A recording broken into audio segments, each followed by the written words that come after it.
Tunji kecha Tokyo Kanazawa oralig'ida.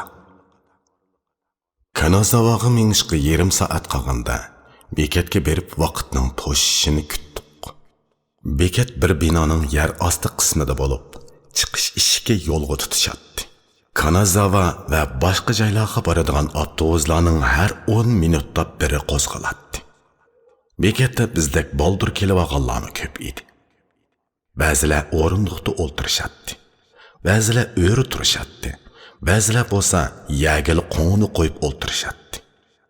Diqqatimni bakrak tortganlar yerda o'ltirganlar bo'ldi. O'rindiqda o'ltirmay poldili o'ltirganlarni poyezdda uchratgan edim. Ularning o'ltirishlari Uyg'urlarning yekandas ustida o'ltirishlariga o'xshab ketadi. Shundoq bemalol, tabiiy ham rohatlik. Sahrodagi bola chog'larimda O'stam yoqasidagi qum dovullarida kino qo'yilganda kent boshqarmasining usti ochiq o'ylasida do'stlarim bilan ana shundoq o'ltirardim. Ota-onalarimiz etizning qirlarida ana shundoq o'ltirishadi. Hech qaysimiz topidan qo'rqmaydik. Tuproq bizning nazarimizda hayotimizning bir qismi edi. Ba'zi odamlar badanining qonab ketgan yerlariga to'p sepib qo'yadi. Doktorxonalarga beribmi yurmaydi. Sahroning odamlari hozirmi to'poliq yerda o'ltirishdan qo'rqmaydi. Vaholanki yaponlar o'ltirgan yerda to'pi yo'q edi. Ularda kiyimning to'pi bo'lib ketishidan andish qiladigan ongmi yo'q edi. Bütün Tokyoning ommaviy so'rinlarining va aslahalarining pokiz muhiti bu yerdagi kishilarni xohlagan yerda xotirjam o'ltiradigan holga keltirgan edi. Kishilarning kiyim kiyish uslublari har xil bo'lib, ko'z oldimdagi 200 dan ortiq odamning uchisidagi kiyimlar bir-biridan aniq farq qiladi. Kiyimlar ancha ratlikmi emas edi, lekin pokiz edi. Kishilarning oyoqlariga sapsilib baqdim. Ba'zilar bir obdan xurum oyoqni opqotiga dastlab sapmi kashga o'xshatib qo'ygan. Ba'zilarning oyoqlari yirtiq edi. Lekin yirtilgan bu oyoqlarni poqirab turadi. Bundaq oyoqlarni kiyib olganlarning chiroyida na bir xuduk, na bir miskinlikni ko'rgili bo'lmaydi. Boshqalar ularga qarabmi yurmaydi. Kiyimga ko'zi to'yib bo'lgan bu xalq bir-birining uchisidan kamchilik izlab tasalli tepish, bir-birining uchisidagi ortiqchilikni do'rashdak yo'qsullik tamg'asini o'z ruhiyatidan allburun o'chirib bo'lgandek turadi. Kishilarning qo'lida kitob yoki yon telefon. Yon telefon hamma odamda birdek umumlashgandek turadi.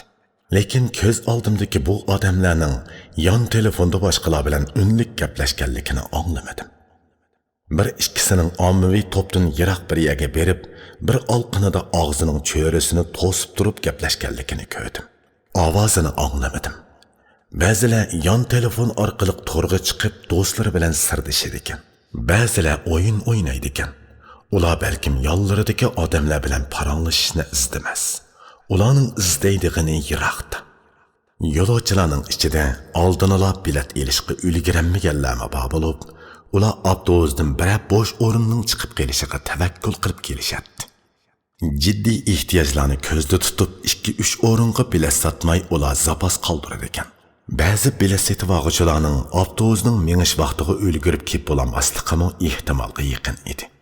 Bilet ololmaganlar bir chetda o'chratib turadi. Bir avtobus qo'zg'alib bo'lgacha 3-4 kishilik bir o'chrat hosil bo'ladi. Yo'lovchilar avtobusga chiqib o'rinlashib bo'lgandan keyin o'chratning oldidagi bir ikkisiga o'rin chiqadi ekan. Ular qatnash xodimlarining o'rinlashtirishi bilan o'rinlarda o'ltirishar ekan. Turmush tasodifiylik va ehtimolliklar bilan to'lgan. Aslida safar qilish niyati yo'q odamlar birdilla safar qiladigan bo'lib qoladi. Bularning ba'zisi shaxsiy ish bilan, ba'zisi ko'pchilikning ishi bilan safarga chiqadigan bo'lib qoladi. 2-3 o'ringa bilet sotmay zapas qoldirish turmushdagi ana shunday ehtimolliklarni ko'zda tutganlikdan edi. Tuzum, tuzilma va qoidalar insonning xususiyatlarini o'zida qanchaga mujassam qilsa, insonning hissiyot va tuyg'u qimmatini qanchaga nazarga olsa, u shuncha ilg'or bo'ladi. Bilet ololmaganlarning o'chratini hech kim tashkillamagan bo'lsa-mu, ular o'zlari tabiiy o'chratib turadi.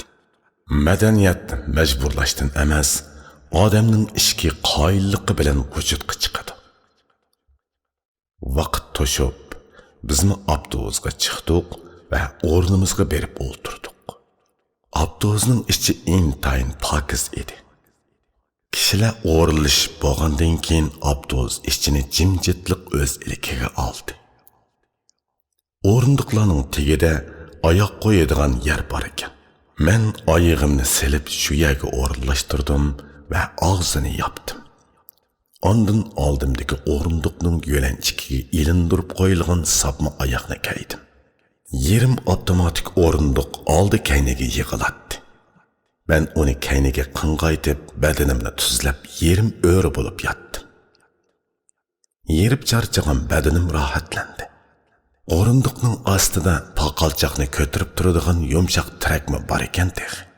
Atrofimga qarasam, ba'zilar adyonni yeping'inicha uyquga ketibdi. Ba'zilar quloqlariga tinchig'ishlarini taqab, un olg'u anglayotdi. Avtobus xodimi yo'lovchilarning o'rinlish ahvolini bir qur kuzatgandan keyin avtobus derazasining pardasini tushiribdi. Endi ko'cha chiroqlarining yo'riqlarini ko'gilib bo'lmadi. Avtobus ichi qorong'ulikqa cho'mdi. Avtobus qo'zg'aldi. Ayol ikkimiz yondosh o'ltirardik. Ayolimmi uyquga tayyorlik qiladi. U bu yo'lni burunmi bir necha qitim mang'ashqa mazkur muhit uning uchun yengillik emas edi. Men atrofdagi eng ushoq ishlardan Yaponiya jamiyatiga doir bir uchurni bilib beqishga tirishdim. Yo'lda bir-biri bilan ozroq bo'lsa-mu paranglashgan odamlarni ko'rmadim. Bir narsa yegan odamlarni teximi ko'rmadim. Tabiiy holda Qashqa yoki G'o'lji yo'llarida qatnaydigan avtobuslarni esimga oldim. Biz Uyg'urlar yolg'izlikda buruq turma bo'lib ketadigan xalq. Birer soatlik yolg'izlikqa chidamay, ko'nglimizning yonchuqlarini teshiga o'ravatgidek bo'lib ketamiz. Bunda holda yenimizdagi hamsafarlarimiz bilan birdamning ichida opoq-chapoq bo'lib ketamiz. Burunqi 3-4 oylik, hatto 10 kunlik safarga u yoqda tursin, 2-3 soatlik safarga yeydigan ichadigan narsa elib olmasak ko'nglimiz unimaydi. Shuning bilan elib olgan non, meva-cheva tuxumlarimizni yenimizdagilar bilan hamshirik yeyishimiz. Bu jarayonda xohlagan gaplarni deyishimiz. Oyoqlarimiz sho'pik bilan to'shadi. Karvatliq avtobusda bir narsa yeyish ancha qulaylikmi emas. Shundaqdimi yetib turib bir narsa yeydiganlarni ko'rgili bo'ladi. Avtobusning ichi tamaki tutunlari, varang-churung, kishilarning issiq nafaslarida dumlangan kir o'rin ko'plarining tar aralash puroqlari, mashina va odamdan chiqqan gazlar bilan to'shib ketadi. Yo'l bo'yidagi oshxonalarning pokizligiga ishonch qilinmagan yo'lovchilarning oz to'la yemak-ichmak elib olib, mushundaq noqulay muhitda yeyishini tushunishga bo'ladi.